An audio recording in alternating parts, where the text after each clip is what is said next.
chỗ này hiện nắp khốn review nghĩ thôi này nắp khốn thì hay còn vóc petrol trôn con còi chưa đầm đồi à tên mang áo của lu turbo engine turbo anh mua chuột na khá này ta hay gì akal kual dana ko ta kong ko atak sa zong zong ko in chung lu ta a side glass kan ti akut ani men so a antenna mo akakulai ko ni ta ne antenna ko dang dai khop chuan a mei khu luk te en le tai la mei này này mei này á zum biểu me chuan khu mi ắt chỉ nó hút công cô rồi ý nghĩa trong cái nó nhiều ô cái tiền mà sẽ trong cái nó đủ nhiều cái chuyện đó cái số một thiên đủ han thì con thì ắt tôm lùn với cả lùn với cả tập sự chung à khu khu này in xin gì đấy thì là cứ là phần net có mặt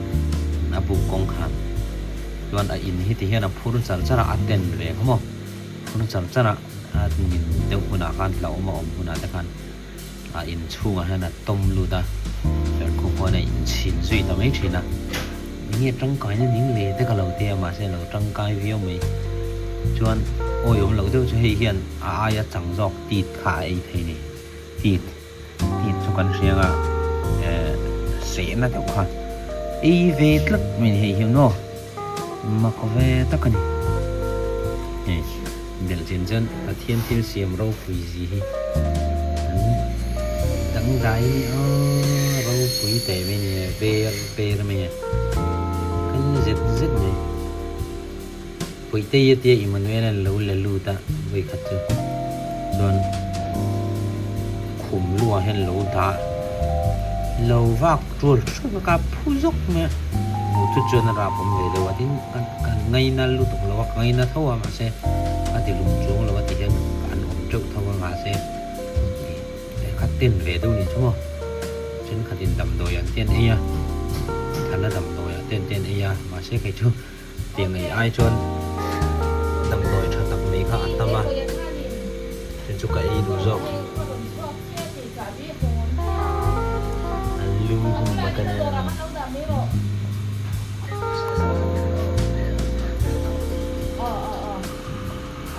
lưu mà cái này lưu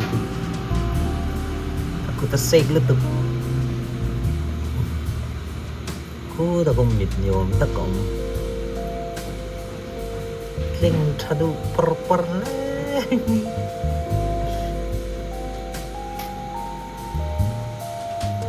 lòng kata ang asin nam anh nhớ hơn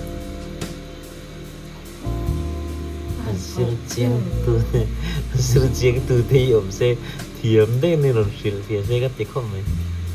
này in bùi bôi housing bôi kiểu về đấy cái housing cho nên tôi là số bom sung ở cái lũ tiêu xin nè bom sung lũ đó lên là chúng ta đâu người ta ăn lũ ta này nó cái chúng cái này bằng cả các khá tập đây này lần suốt lên với mình tỏ đó review con rồi review đúng không xuống này tập phép mà con rồi review dưới này chứ cho mẹ sim review tặng đầy về rất ngon muốn thấy làm lẻ ra nhưng aron suốt người mua cần sáng người mới mệt chân aron suốt đi mấy chục cái nữa chơi được cái cần sáng chân nó sẽ xuất hiện ăn suốt mấy cấp nữa cái liếm bánh đủ tốt không cái này lồ cái gì nạp con review nè đi đâu cái gì hả